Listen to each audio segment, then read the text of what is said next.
Hey all, welcome back. Today we'll be reviewing the Princeton University Science Olympiad exam from the year 2025, and today's question is on equilibrium temperature. So let's get right into it. You guys can go ahead and read the problem statement, but we're going to start drawing the picture for it. We have a planet, right? And so let's draw its corresponding star first. So a star right here, and then we can write P for planet right here, like that. Obviously the star is much bigger. It's located a distance d away, and this planet has radius r. Okay, so that's good to know. It has a mass, which I guess we don't really need to know for this question, and the star has a luminosity L. So the star has a luminosity. We also have an albedo stated in the problem, which we'll probably end up using later. Right, so the first question asks us to calculate the power that the planet emits. So that means that we don't actually care about albedo, because albedo has to do with reflection. So this little planet is going to emit power, and the reason it emits power is because it behaves like a black body, and it's going to be releasing energy due to its intrinsic temperature. Because it has temperature, just by that sole virtue, it'll be releasing radiation. So we can say that P out, the way we denote this is we usually say like J times A, where this is the area. I guess it's kind of redundant, but this is the area of the planet, and this is the energy per unit area, and that'll give us, I guess it should be energy a second technically, and that'll give us the power. So for black bodies, we denote that the energy per unit area is the Stefan-Boltzmann law. So that's sigma, which is a constant 5.67 times 10 to the negative 8. We can do the units for this real quick. I think it's watts meter squared, k to the fourth, but that could be wrong. But that's a Stefan-Boltzmann constant. You can look that up. And then t to the fourth is the temperature of our wonderful little planet. So yeah, we're almost done. P out is going to be equal to sigma TB to the fourth times area. And because we're dealing with the sphere, we can write this as the area of the sphere, 4 pi, and the planet has radius r. So yeah, that's going to be the power that the planet emits, right? So that's the answer for that. Now we're going to do consider incoming radiation to the planetary system. So we could actually just copy over the same picture right here. You know what, can we drag this? Well, that will not work. Okay, let's just draw a new picture. That's fine. Draw a little star. That's going to shine a bunch of radiation. Distance d away on our tiny little planet with the radius r. This star has luminosity L. Okay, so the planet receives all its energy from Tigronia. So all the incoming energy that this planet gets is going to come from the star. So that'll be our Pn right there. So we can write Pn, I guess. And the star radiates its luminosity outwards on concentric spheres of surface area 4 pi d squared. That's just a funny way of saying like the intensity right here is going to be like luminosity equals like 4 pi d squared times the luminosity, and this should be the flux. So this is how much energy we're going to measure at this point right here. And so that's kind of a way of describing that, is that this luminosity is going to be constantly projected on spheres of increasing radius, right? So that's kind of how we visualize that idea. So that at this specific point, we're going to measure an intensity of energy, which is flux is equal to luminosity over 4 pi d squared. That's the general idea for this point right here where the planet is located. So we can actually leave that right there. That's fine. Okay, so we're going to say that express the input energy of the planet as the power per square meter multiplied by the planet's receiving area. Okay, so this should be the power per square meter that the planet experiences. Now, if you notice, luminosity has units of power, and 4 pi d squared gives us units of area, or units of meter squared. So this is 4 pi over meter squared. So this is what we want to have. So this is saying that the input energy is power per square meter multiplied by the planet's receiving area. So we're going to do luminosity over 4 pi d squared. And we need to think critically about the planet's receiving area. So let's read what the hint gives us. The hint tells us that this is the product of the flux calculated at distance d from the star. So that's good. We have that right here. That's the flux calculated at distance d multiplied with the cross-sectional area. And we are told that the cross-sectional area is the area of a circle with radius r. So that basically gives us the idea. And so it tells us that, you know, we're having a bunch of energy being emitted from this star right here, But the only real portion, it's not going to be like a full sphere that's going to get all of this energy. It'll actually just be like the 2D cross section of that sphere, which is like maybe this little region right here. So just a circle gets the energy, not the actual full sphere. So we're going to denote that by 4 pi, or pi r squared. And then we also have a comment that makes sure Pn includes albedo to account for only the absorbed energy. So that means that we need to have an albedo prefactor on our equation for Pn. Now, we're also told that we need to select the appropriate prefactor. So I'll go ahead and tell you guys, it's going to be this prefactor right here. And the way you can think of that is that albedo is a measure of the reflected energy reflected over total. So to get absorbed energy, you're going to take 1 minus the albedo. And this is the energy that's actually absorbed by our planet.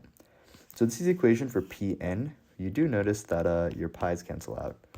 And so we can write that our final answer, well, I guess you get the idea right here. We're kind of running out of space, but if we were to erase this, we have that Pn is equal to luminosity r squared over 4 pi d squared times 1 minus the albedo. And that's our equation for Pn. Okay, so next, moving on. All right, so this is a large question, but let's think about it real quick. So we have that 46b has a thin nitrogen atmosphere. Well, we can read the entire question. There's a planet 46b with a thin nitrogen atmosphere, 46c with a thick CO2 atmosphere. And so we're given that for one planet, we have T equilibrium equals T surface, and the other T equilibrium equals T surface, minus Kp, where Kp has units of temperature and reflects an additional heating element from greenhouse gases. Okay, so it tells us that 46c is probably a bit hotter because it's able to insulate and keep some of the heat. It doesn't just go immediately back into space. Okay, so suppose that Tigronium 46b has an equilibrium temperature of 420 Kelvin, and that there's a ratio of the distances here. We're also given that the albedos are equal to each other, and we want to solve for the surface temperature of 46c. We're given that Kp is calculated to be 30 degrees, and we're also given that liquid water defines habitability. Okay, this is a super complicated question, so let's draw a picture. So let's say we have a star. Always gotta draw a picture no matter what. We have, let's see, 46b. This can be b right here. And then we're told that dc equals 9,4d. So much farther away is c. Maybe this is a bad proportion, but this is d. This is 9/4d. Okay, so we're given that information right there. We're also given a hint here, and the first thing to do is to set Pn to P out and solve for T to the fourth to obtain the equation of planetary equilibrium temperature. So we were told that Pn from earlier was given to be right here. L r squared over 4 pi d squared. L r squared over, I think the pi should cancel out. That's my bad. Let's cancel out that pi real quick. Okay, L r squared over 4d squared 1 minus a. And then we have that P out is going to be, as we wrote earlier, it's going to be that expression sigma T to the fourth. Let's just make it T for now for a general temperature. And then we have 4 pi r squared. So what this tells us right here is that all the energy that the planet is going to get, it's in thermal equilibrium with the energy that it emits outside. And so, the universe likes to be in these stable equilibrium positions. So what's happening is that as we give energy in, it's going to radiate outwards.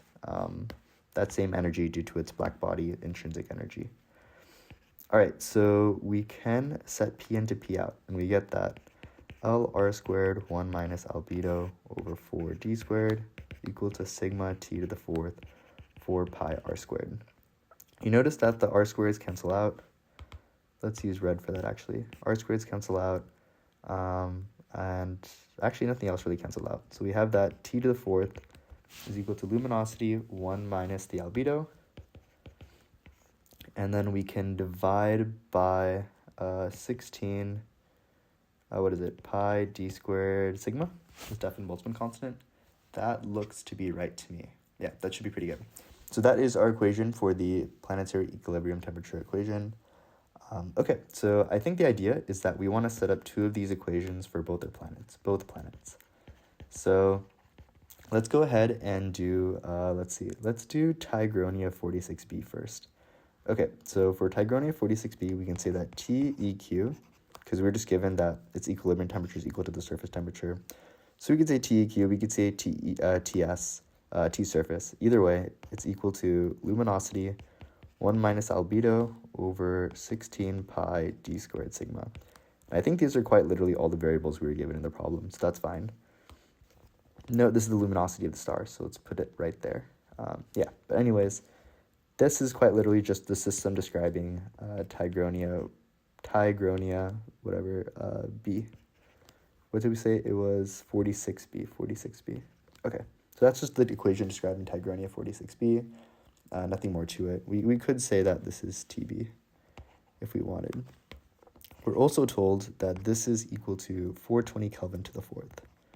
420 Kelvin to the fourth is equal to this expression, 1 minus A over 16 pi d squared sigma. So that's fine. Let's look at the equation describing Tigronia 46c. So Tc to the fourth, we're told that it is equal to T surface minus Kp. Okay, so we can write this as T surface, because we want to find the surface temperature, minus Kp to the fourth, and this is going to be equal to its own respective equation. So we're told that the albedos are the same for both systems, so we can kind of ignore it, but I'm going to leave it as A, but you could technically write like AB here, AC here, and then say that AB equals AC, that's fine. But yeah, so luminosity over 1 minus albedo divided by 16 pi. Now let's see, we'll leave the Boltzmann constant here. Let's see what we're going to use for D. We're told that DC is equal to 9 over 4D. So DC is equal to 9 over 4D. So ordinarily we would write DC here, but instead we can just write, or DC squared, we would write DC squared. Instead we're going to write 9 over 4D squared, right? And now when we square this fraction, we can turn this into 16 over 81 times the quantity luminosity 1 minus A over 16 pi d squared sigma. And that's just taking 9 over 4, taking the reciprocal, and then bringing it outside. So then we have that Ts minus Kp to the fourth is equal to 16 over 81. Now here's a cool little algebra trick we have here, is that we showed earlier that this expression right here is equal to 420 Kelvin to the fourth. Right here, we wrote 420 Kelvin to the fourth is equal to luminosity 1 minus albedo divided by 16 pi d squared sigma. So because of that, we can just substitute in 420 to the fourth right here. Right? And so what we can do is we can take the quadratic root of both sides, and we get Ts minus Kp, just raised to the first power now, so we can kind of ignore that, is equal to 16 over 81 to the 1 over 4 times 420. Okay, well, 16 over 81, let's make sure we're looking at the right section. 16 over 81, that's the same thing as 2 to the fourth divided by 3 to the fourth. So we can reduce this down to 2 over 3 times 420. So then we're almost done here. We just say that Ts is equal to 2 over 3 times 420. We were told that Kp is measured to be 30 degrees through computational modeling. So then T surface is 2 over 3 times 420 plus 30. And then we should have units of Kelvin. So then Ts, this is computed to be 310 Kelvin. And we are told that liquid water is defined to be, habitability is defined to be where liquid water is. So since this is less than 373 Kelvin, I think that's the criterion for boiling water. And then maybe I'm off by that. Actually, that's probably wrong. Ignore that. I forgot what it is. Anyways, wait. I think that's right. Anyways, this is habitable. This is within the range of habitability. So we're told that this planet is habitable. Yeah, because we know that. Anyways, whatever. Yeah, that should be fine. Okay. So now let's only consider Tigronia 46d. So a new planet. We can ignore the other two planets. We can just say that if we were to draw a picture, it would just be a planet right here. D planet right there. Okay, it has an orbit of D Tiger. All right, and there's ice on this planet.